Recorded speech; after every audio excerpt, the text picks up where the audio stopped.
1971. Eu pensava como iria comemorar o meu aniversário de 13 anos que aproximava. Não tinha a menor ideia.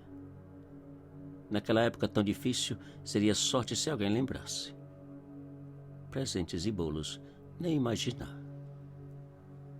Ficava pensando em ir para o sítio do tio Leopoldo, que ficava perto da minha cidade. O tio Leopoldo vivia sozinho. Sua família ficava na cidade e uma vez por outra os filhos apareciam no sítio para ajudar nos trabalhos. Muitas vezes, em companhia de adultos, eu fui ao sítio do tio Leopoldo para caçar ou acampar na mata que por ali existia. E foi a uma dessas idas que eu descobri uma antiga clareira bem no meio da floresta. O lugar era um encanto.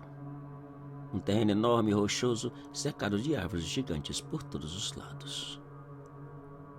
Nos fundos da clareira havia uma enorme pedra com mais ou menos 5 metros de altura e o topo tocando nos galhos das árvores mais próximas. Mais adiante estava o rio de águas claras, limpa e fundo. Eu decidi o que iria fazer no meu aniversário. Passar o fim de semana no sítio do meu tio e visitar a linda clareira. Naquele mesmo dia comecei a preparar o que pretendia levar. Um bocó, um estilingue, bolachas, doces, uma faca, um velho isqueiro e outras coisinhas. E o meu aniversário chegou. Ninguém lembrou. Depois de convencer a mamãe, peguei minha bicicleta e saí. Ao chegar no sítio, encontrei o tio Leopoldo encostado na enxada, pensativo e me olhando. Você veio sozinho, garoto? E o compadre não veio? Benção, tio. Não, tio. Eu vim sozinho. Minha mãe deixou. Você vai ficar até quando? Até domingo, se o senhor deixar. Você sabe que nas sextas-feiras vou para a casa da cidade. Não tem medo de ficar aqui sozinho?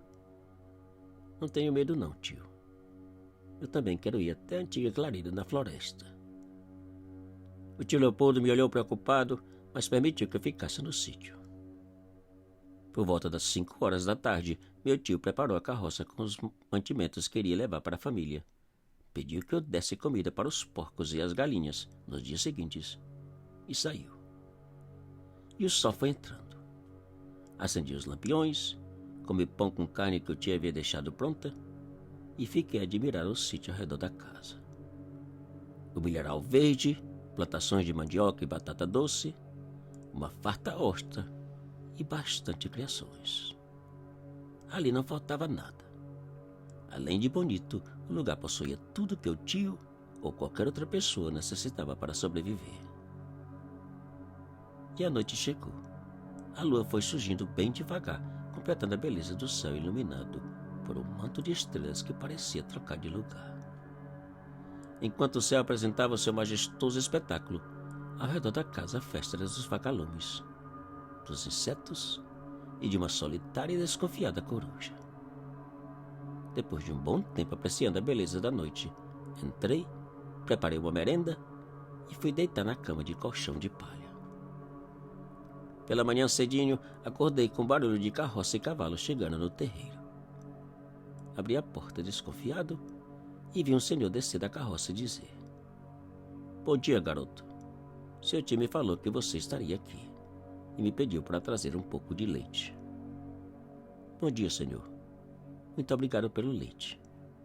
O tio sempre preocupado. Você ainda é uma criança, garoto.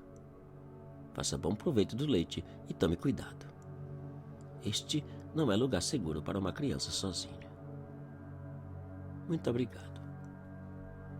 Logo após o leiteiro partir, fui até o galpão onde estavam os alimentos dos animais, enchi os coxos dos porcos e espalhei uma boa quantidade de milho para as galinhas.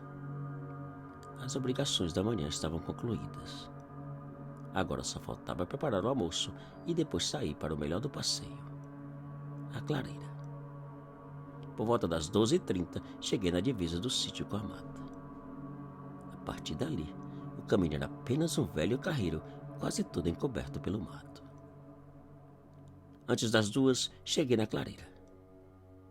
Ela já não tinha a mesma aparência. A mata em volta estava mais densa e a vegetação rasteira tinha invadido parte do chão de pedra. Toda a clareira estava bem mais escura. Os raios solares mal conseguiam iluminar o lugar devido às gigantescas árvores que entrelaçavam suas copas. Eu coloquei os meus pertences no chão e fui até o rio, que também não parecia o mesmo. Já não estava tão cheio e limpo como antes. Eu fiquei imaginando qual seria o futuro do rio e da clareira. E o tempo foi passando e ficando tarde. Eu precisava voltar antes de escurecer, pois a travessia da mata até o sítio era um caminho escuro. Depois de um bom tempo admirando e matando a saudade do lugar, coloquei meu bocó a tiracolo e preparei para começar a jornada de volta ao sítio do tio Leopoldo. No entanto, ao invés de sair, resolvi explorar o topo da pedra gigante que ficava nos fundos da clareira, antes do rio.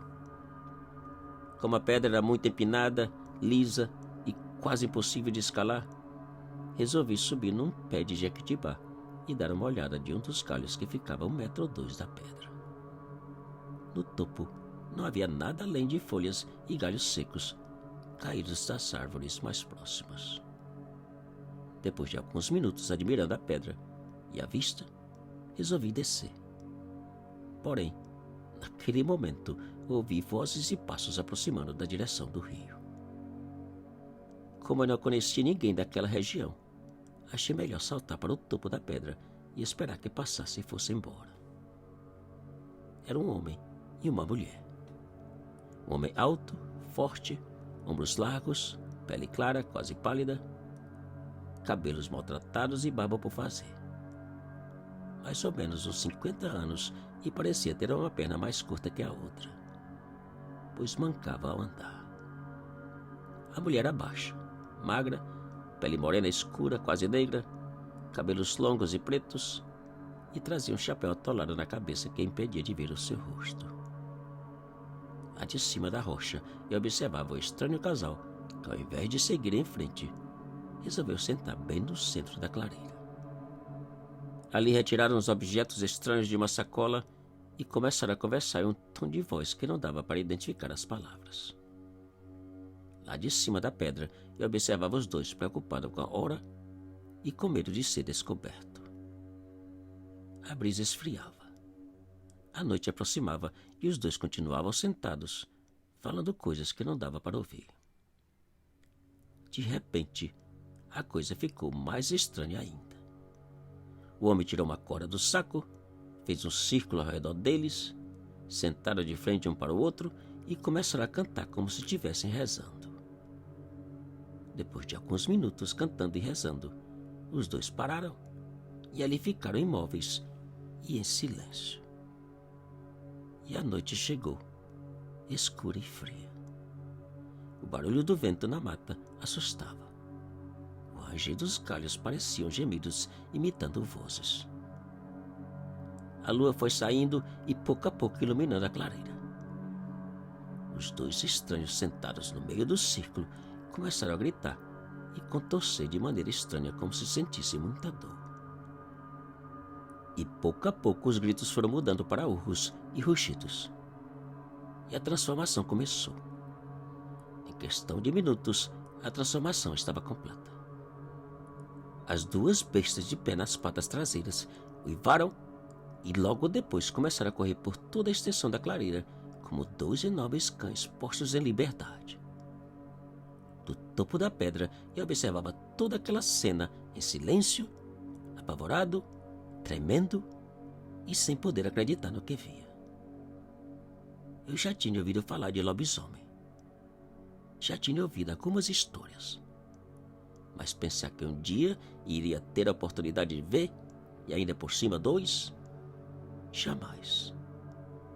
De repente, a besta menor aproximou da pedra olhando para cima e farejando como se tivesse notado ou sentido a minha presença. E para meu pavor, ela começou a escalar bem devagar. Eu já imaginava o meu fim nas garras daquele animal. Afastei para o centro da pedra e fiquei rezando baixinho esperando pela besta aparecer. Felizmente, ela não apareceu. Naquele instante, ouvi um forte rugido lá no meio da clareira, seguido por um outro barulho. Eu voltei para a beira da pedra e vi que a besta menor havia saltado e corria em direção da maior. Depois de alguns segundos, as duas bestas saíram disparadas em direção ao rio e sumiram. Eu estava salvo. Pensei em descer e voltar para o sítio do tio Leopoldo, mas como já era tarde da noite e o caminho muito escuro, além do mais, eu podia topar com as bestas. Achei melhor esperar pelo amanhecer, ali mesmo no topo da pedra, que era mais seguro. Eu agasalhei como pude na pedra fria e fiquei tentando dormir. Cada barulho de animais ou estalo de galhos assustavam. Meu corpo doía. E eu pensava na casa do tio e no conforto do seu colchão de palha. A fome aumentava.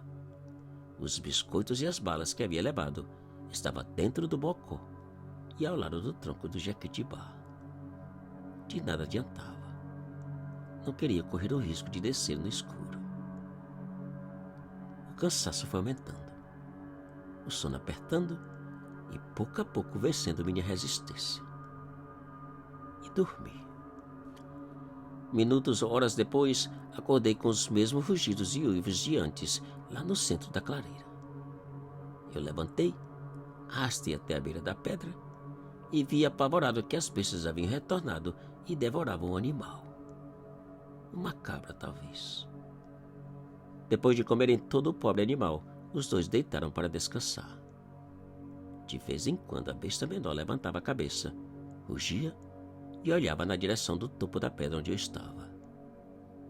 A maldita parecia não ter esquecido da minha presença. Por 2 vezes, eu estremeci de medo ao vê-la levantar, caminhar até a pedra e olhar para cima farejando e rugindo. A minha salvação é que a besta maior parecia lhe chamar a atenção e ela voltava para o seu lado.